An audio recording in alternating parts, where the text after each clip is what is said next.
World top 100% scholarship తో admission పొందాలి అనుకున్నా India's top competitive exams IIT NEET IAS design law group 1 government jobs etcetera guidance కావాలి అన్నా India and world top universities లో medicine law finance join అవ్వాలన్నా students and parents కి career counselling కావాలన్నా మీ కెరియర్ డెసిషన్ డబుల్ చెక్ చేసుకోవాలి అనుకున్నా 25 years experience doctor Satish IRSC గారిని సంప్రదించండి. గుడ్ ఆఫ్టర్నూన్ సార్, నా పేరు భార్గవి సార్. నాకు కొంచెం కెరియర్ రిలేటెడ్ డౌట్స్ ఉన్నాయి సార్, అందుకే మిమ్మల్ని అప్రోచ్ అయ్యాను. సో ఏం చదువుతున్నావు సార్? నేను బిహెచ్ఎంఎస్ కోర్స్ చదువుతున్నాను సార్. ఎక్కడ? జేఎస్పిఎస్ హోమియోపతి, రామంతపూర్. ఓకే. సో అంటే ఓకే, డౌట్స్ ఏంటి, ఏమున్నాయి? ఇట్లా టెక్నాలజీ గురించి నాలెడ్జ్ లేనప్పుడు ఇటువంటి కోర్సెస్లోకి వెళ్ళాలంటే ఏ స్కిల్స్ అవసరం అవుతాయి సార్? ఏమైనా నేర్చుకోవడానికి ఉంటుందా ఆ కోర్సెస్ చేయడానికి? అంటే ఇప్పుడు మెడికల్ అనలిటిక్స్ లాంటి కోర్సెస్, ఇన్ఫర్మాటిక్స్ వీటి కోర్సెస్. జనరల్ ఇలాంటి కోర్సెస్కి వెళ్ళేటప్పుడు ఒకటి అడ్మిషన్ ఇచ్చేటప్పుడు ఎంతో కొంత మ్యాథమెటికల్ బ్యాక్గ్రౌండ్ ఉందా లేదా చెక్ చేస్తారు వాళ్ళు. లేనప్పుడు జిఆర్ఈ కానీ జీమాట్ కానీ ఎగ్జామ్ రాసి అందులో కొంచెం మ్యాథ్స్ స్కోర్ బాగా వచ్చినప్పుడు కొంత కన్విన్స్ చేయొచ్చు వాడిని, కన్విన్స్ అవుతాడు. మ్యాథ్స్ ఉంటుంది కాబట్టి అందులో. అలాంటి కోర్సెస్లో సక్సెస్ అవ్వాలి అనుకున్నప్పుడు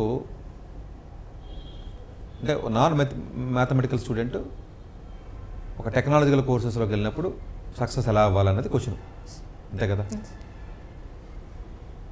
బేసిక్గా వాడు నేర్చుకోవాల్సింది ఏంటంటే, ఎవరైనా సరే మ్యాథమెటిక్స్, బేసిక్ మ్యాథమెటిక్స్ నేర్చుకోవాలి. అందులో పర్టికులర్గా లీనియర్ ఆల్జీబ్రా అని ఉంటుంది, అంటే ఆల్జీబ్రాలో ఒక పార్ట్ అది. ప్రాబబిలిటీ అండ్ స్టాటిస్టిక్స్ నేర్చుకోవాలి. బేసిక్ మ్యాథమెటిక్స్ రెండు. డిస్క్రీట్ స్ట్రక్చర్స్ అలాంటివి ఒకవేళ నేర్చుకోగలిగితే నేర్చుకోవచ్చు, అది మానేయచ్చు. ఈ రెండు బేసిక్గా రావాలి, లీనియర్ ఆల్జీబ్రా కానీ ప్రాబబిలిటీ అండ్ స్టాటిస్టిక్స్ కానీ.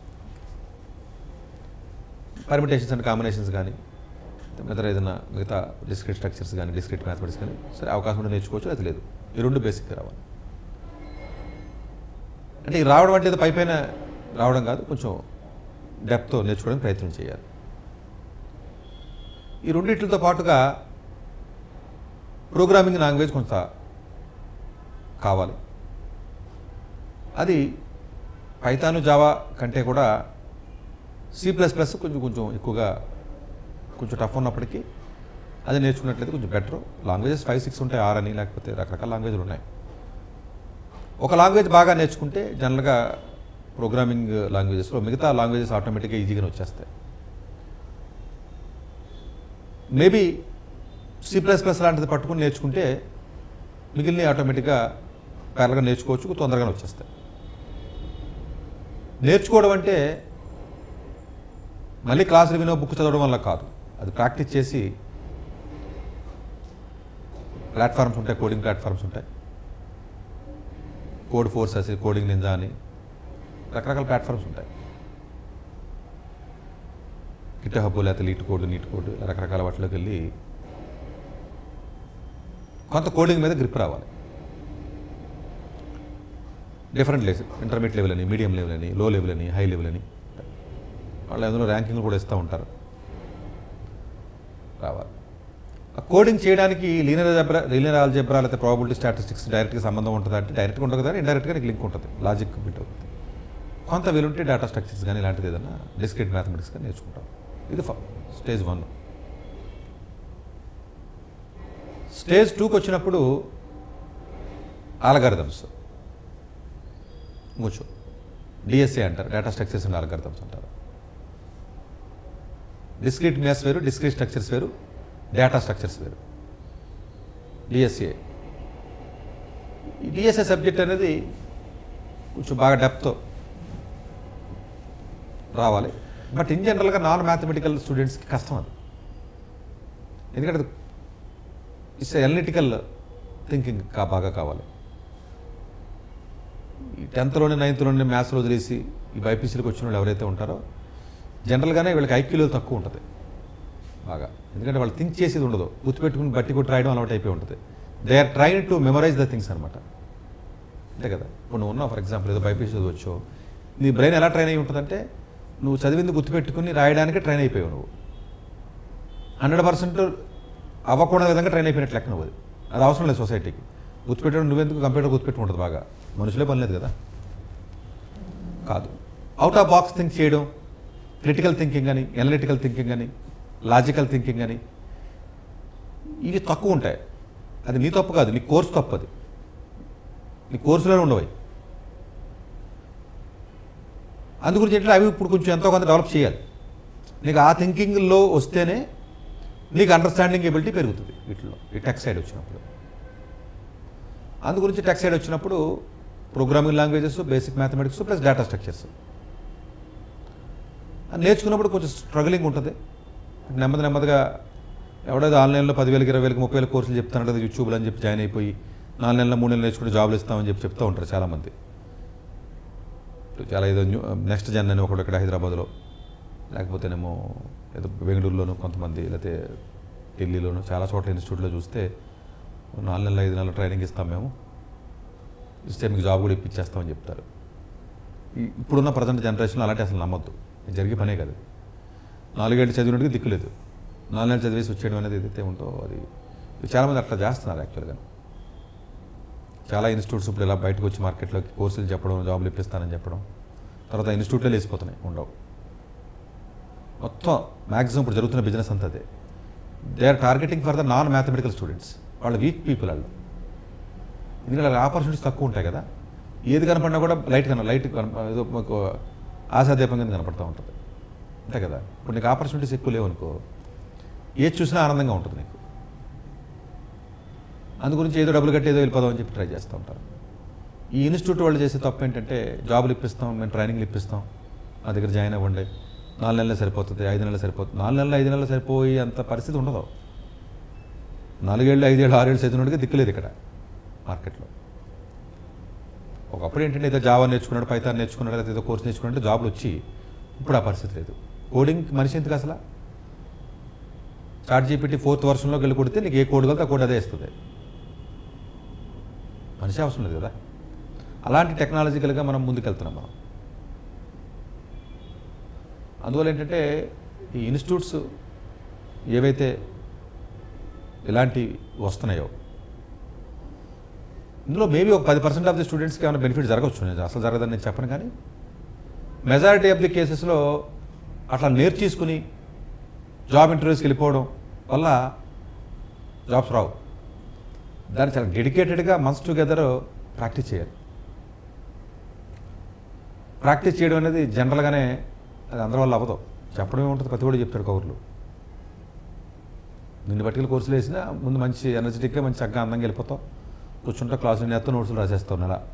తర్వాత ఆటోమేటిక్గా ప్రాక్టీస్ చేసినప్పుడు ఆ ఎనర్జీ తగ్గిపోతూ ఉంటుంది. ఇది మనకు రావట్లేదు, ఇది మనకు అర్థం కావట్లేదు, ఇది మన వల్ల అవ్వదులే, ఇంటర్వ్యూకి వెళ్తే ఏదో అడుగుతున్నాడు వాడు, అసలు ఇప్పుడున్న మార్కెట్ వేరు, ఇవన్నీ ఏంటంటే ఇబ్బంది అవుతూ ఉంటుంది. బట్ ఇంపాసిబుల్ అన్న మాట నేను వాడట్లేదు. బట్ 4 నెలల్లో 5 నెలల్లో కోచింగ్కి వెళ్తడం వల్ల రాదు అని చెప్తున్నాను అంతే. సో నాన్ మ్యాథమెటికల్ బ్యాక్గ్రౌండ్ ఉన్నవాళ్ళు చాలామంది టెక్ సైడ్ వచ్చారు, బట్ ఇదివరకు ఎక్కువ వచ్చారు. ఇప్పుడు అంత ఈజీ కాదు, ఎందుకని ఏళ్ళ ఎక్కువ మంది ఉన్నారు. ఒకప్పుడు ఎలా ఉండేదంటే సిఎస్ వాళ్ళు తక్కువ, మిగతా వాళ్ళు ఎక్కువ ఉండేవారు, రిక్వైర్మెంట్ ఎక్కువ ఉండేది. ఇప్పుడు అన్ని కాలేజీల్లోనేమో సిఎస్ వాళ్ళనే 1000 మందిని 2000 మందిని తీసేసుకుంటే సంవత్సరానికి, వాళ్ళు పనికిరాని వాళ్ళు వేరే అవ్వచ్చు, బట్ స్టిల్ వాడు నేర్చుకుంటే కొంచెం నీకంటే కొంచెం బెటర్గా నేర్చుకోగలరు. అంటే మనం అర్థం చేసుకోవాల్సింది ఏంటంటే ఎంతోమంది మ్యాథ్స్ బ్యాక్గ్రౌండ్, సిఎస్ బ్యాక్గ్రౌండ్ ఉన్నారు కదా, వీళ్ళందరికీ కూడా ఉద్యోగాలు రావట్లేదు కదా, వాళ్ళు కూడా ఇదే నేర్చుకోగలరు కదా. అయినప్పటికీ నాకు కూడా రావాలి అని అనుకున్నాను అంటే దాని అర్థం ఏంటంటే వాడికంటే ఎక్కువ కష్టపడాలి నువ్వు. 4 నెలలు చదివితే వస్తున్నమాట వాస్తవం అయితే మరి అదే పని ఆడే చేస్తాను. నువ్వు ఎక్కడో అలా సంబంధం లేని బైపీసీ పిల్లవి వచ్చి నేను చేసేస్తాను సార్ నువ్వు అంటే మరి ఆడు చేస్తాడు. ఆడు చేసిన ఆడికి కూడా రావట్లేదు కదా. అంటే నీకు రాదని నేను చెప్పట్లేదు, దాన్ని దృష్టిలో పెట్టుకుని అంత వర్క్ చేయాలని చెప్తున్నాను అంతే కదా. నువ్వు అంత వర్క్ చేయగలిగితేనే వాడు డామినేట్ చేయగలవు కదా. నీ ఫైనల్గా ఆడే కదా కాంపిటీషన్. ఫైనల్గా మ్యాథ్స్ వాళ్ళందరూ సర్ప్లస్ అయిపోయారు, వాళ్ళందరికీ ఉద్యోగాలు వచ్చేసినాయి, పోస్టులు ఖాళీగా ఉన్నాయని అయితే లేదు కదా, వాళ్ళకే జాబులు లేవు కదా. నువ్వు ఎప్పుడు చెప్పాలంటే సార్ 100 పోస్టులు ఉన్నాయి, వీళ్ళు 80 మంది ఉన్నారు, వీళ్ళు ఇంకో 20 మంది తక్కువ ఉన్నారు కాబట్టి మేము ట్రైనింగ్ నేర్చుకుని మేము వెళ్తామని చెప్పొచ్చు. నువ్వు అసలు 100 పోస్టులకి వాళ్ళే 1000 మంది ఉన్నారు, నేను 900 మంది మిగిలిపోయారు కదా అలాగే. ఆ 900 మందిలో ఇప్పుడు నువ్వు కలుస్తున్నావు వెళ్ళి. అంటే ఇంతకుముందు నేర్చుకున్న దానికంటే కూడా నువ్వు ఎక్కువ నేర్చుకునే పరిస్థితుల్లో నువ్వు ఉన్నట్లయితే అవకాశం ఉంటుంది తప్ప టీవీల్లోనో యాడ్లోనో లేకపోతే చూసేసి ఇస్తూ ఉంటారు. చాలా ఇన్స్టిట్యూట్స్ అలా ఇస్తున్నాయి యాక్చువల్గా. బెంగళూరులో కూడా ఉన్నాయి, ఢిల్లీలో కానీ ఈవెన్ హైదరాబాద్లో కానీ. నేను ట్రైనింగ్ ఇస్తాను యూట్యూబ్లో వీడియోలు పెట్టి ఎవరికాళ్ళు 4 నెలల కోర్సు నేర్చుకోండి, 3 నెలల కోర్సు నేర్చుకోండి, ఏ కోర్సు నేర్చేసుకోండి 2 నెలల్లోనే ఏ కోర్సు నేర్చుకుంటే జాబ్ వస్తుంది, 3 నెలలు నేర్చుకోండి అని చెప్తున్నారు. అలా 2 నెలల్లో 3 నెలలు 4 నెలలు నేర్చేసుకుంటే వచ్చేసి మేబీ ఏదైనా లోయర్ ఎండ్ జాబులు ఉంటే ఉండొచ్చు, 10,000 15,000 జీతాలు ఉన్న జాబులు. ఓన్లీ డేటా ఎంట్రీ చేయడం కానీ, ఏదైనా ఫ్రంట్ ఎండ్లో ఉండే క్లయింట్స్తో మాట్లాడడం కానీ, అట్లాంటి లో లెవెల్ జాబులు ఉంటే ఉండొచ్చు.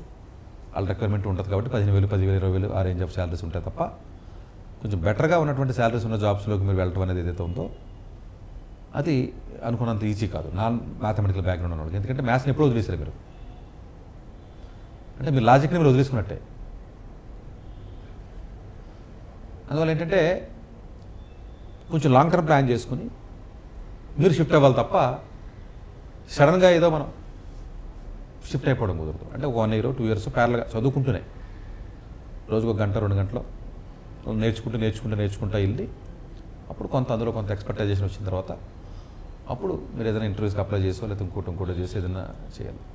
జాబ్ అప్లై చేసినా కూడా basic degree you take it any company, పెద్ద కంపెనీస్ తీసుకుంటే గూగుల్ కెరియర్స్లో కానీ, లింక్డ్ఇన్లో కానీ, ఇండీడ్ కానీ ఇలాంటి వెబ్సైట్స్ దగ్గర చూస్తే the eligibility for the sons job is అని కింద రాసి గ్రాడ్యుయేషన్ ఇన్ సోన్స్ అని రాసేస్తారు వాడు. ఎనీ గ్రాడ్యుయేషన్ అని రాయరు. అంటే మొత్తం అన్ని చోట్ల నువ్వు తెలిపినట్టే కదా మరి. ఇప్పుడు నువ్వు జస్ట్ గూగుల్లోకి వెళ్ళి గూగుల్ కెరీర్స్ అని కొట్టు, ఏదో ఒక వెబ్సైట్లోకి వెళ్ళి, ఇండీడ్లోకి వెళ్ళి, ఏదో ఒక వెబ్సైట్లోకి వెళ్ళిపోయి, నౌకరీలోకి వెళ్ళిపోయి ఏదన్నా ఒక జాబ్ డిస్క్రిప్షన్ పడినప్పుడు కొంచెం మంచి జాబు ఎలిజిబిలిటీ అని రాస్తాడు వాడు. ఎలిజిబిలిటీ రాసి బేసిక్ డిగ్రీని మెన్షన్ చేస్తూ ఈ ఫీల్డ్లో మీ ఎక్స్పీరియన్స్ ఉండాలి అంటాడు. అక్కడ మళ్ళీ కొన్ని సార్లు పోతుంది కదా నీకు.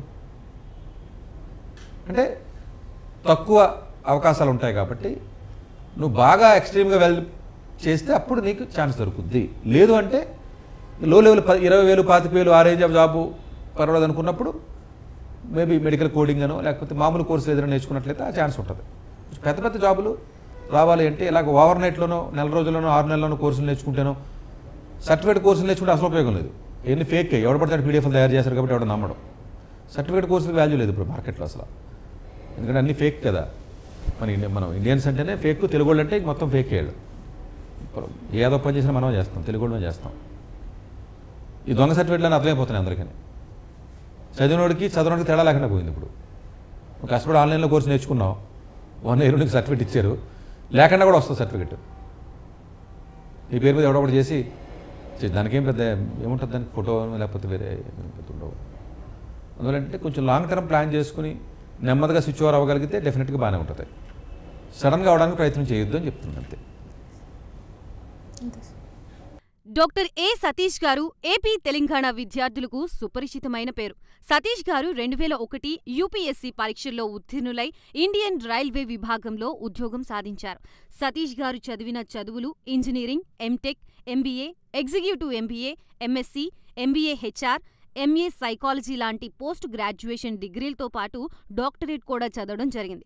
డాక్టర్ సతీష్ గారు నిరంతర విద్యార్థి. అలాగే సతీష్ గారు పలు ప్రతిష్టాత్మక కాంపిటేటివ్ పరీక్షల్లో యూపీఎస్సీ నిర్వహించే సివిల్ సర్వీసెస్ పరీక్షల్లో 159వ ర్యాంక్, అలాగే ఇంజనీరింగ్ సర్వీస్లో 24వ ర్యాంక్, గేట్ ఎగ్జామ్లో 4వ ర్యాంక్, క్యాట్ ఎగ్జామ్లో 99.8%, జీమాట్ ఎగ్జామ్లో 760 స్కోర్, ఇలా పలు కాంపిటేటివ్ ఎగ్జామ్స్లో మొదటి ప్రయత్నంలోనే ఎన్నో ర్యాంకులు సాధించారు. ఇన్ని క్వాలిఫికేషన్స్, డిఫరెంట్ కాంపిటేటివ్ పరీక్షల్లో ర్యాంకులు సాధించిన వ్యక్తులు మన ఇండియాలో చాలా అరుదని చెప్పాలి. ఇలాంటి అకాడమిక్ల పరంగా, కాంపిటేటివ్ల పరంగా ఇన్ని ర్యాంకులు సాధించడంతో పాటుగా గవర్నమెంట్ ఉద్యోగం చేస్తూ పలు అవార్డులు తీసుకున్నారు. సతీష్ గారికి జనరల్ మేనేజర్ అవార్డు జోనల్ లెవెల్లో, ఆల్ ఇండియా లెవెల్లో నేషనల్ లైఫ్ టైమ్ అచీవ్మెంట్ గుర్తింపులు దక్కాయి. అప్రిసియేషన్ ఆఫ్ ప్రెసిడెంట్ ఇండియా నుంచి గానీ, life time Sevashri award from Andhra Pradesh మంత్రుల నుంచి అందుకున్నారు. వీటితో పాటు పలు రకాల అవార్డులు అందుకున్నారు. ఎన్నో ప్రతిష్టాత్మక ఆర్గనైజర్స్ సంస్థలో పర్మనెంట్ మెంబర్గా ఉన్నారు. కష్టపడి పైకి వచ్చిన వ్యక్తి కావడం వల్ల గత 20 సంవత్సరాల నుంచి ఎంతో మంది చిన్నపిల్లల దగ్గర నుండి 5, 6 తరగతి విద్యార్థుల నుంచి పెద్ద పెద్ద పీజీ, పీహెచ్డీ కాలేజీలకు వెళుతూ విద్యార్థులకి అవగాహన కల్పిస్తూ ఉంటారు. ప్రతి విషయంపైన డాక్టర్ సతీష్ గారు స్పష్టమైన అవగాహన కలిగి ఉన్నారు. డాక్టర్ సతీష్ బలంగా నమ్మే సూత్రం ఏంటంటే అవేర్నెస్ ఈజ్ ఎవ్రీథింగ్. మనిషికి అవేర్నెస్ ఉంటే ఏదైనా సాధించగలరు. ఒక్క మోటివేషన్తోనే కాదు, ఏది చెయ్యాలి, ఏది చేయకూడదు, ఎలాంటి డెసిషన్ తీసుకోవాలనే విషయాలపై, ముఖ్యమైన విషయాలపై అవగాహన కల్పిస్తూ ఉంటారు. అలాగే గవర్నమెంట్, ప్రైవేట్ జాబులే కాకుండా ప్రపంచ దేశాల్లోని జాబ్స్పై కూడా అవగాహన కల్పిస్తూ ఉంటారు. ఉద్యోగాలతో పాటు పెద్ద చదువులైన ఐఐటి వంటి వాటిపై సెషన్స్ నిర్వహిస్తూ ఉంటారు. ఇప్పటి వరకు 3 లక్షల సెమినార్లు ఒక్క రూపాయి తీసుకోకుండా ఉచితంగా నిర్వహించారు. ఇందులో భాగంగా మన ప్రైమ్ 9 ద్వారా విద్యార్థులకి మోటివేషన్ ఇవ్వడానికి మీ ముందుకు వస్తున్నారు డాక్టర్ సతీష్ గారు. వరల్డ్ టాప్ 100% స్కాలర్షిప్ తో అడ్మిషన్ పొందాలి అనుకున్నా India top competitive exams IIT, NEET, IAS, design, law, group 1 government jobs etcetera guidance కావాలి అన్నా, India and world top universities లో మెడిసిన్, లా, ఫైనాన్స్ జాయిన్ అవ్వాలన్నా, స్టూడెంట్స్ అండ్ పేరెంట్స్ కి career counselling కావాలన్నా, మీ కెరియర్ డెసిషన్ డబుల్ చెక్ చేసుకోవాలి అనుకున్నా 25 years experience doctor Satish IRSC గారిని సంప్రదించండి.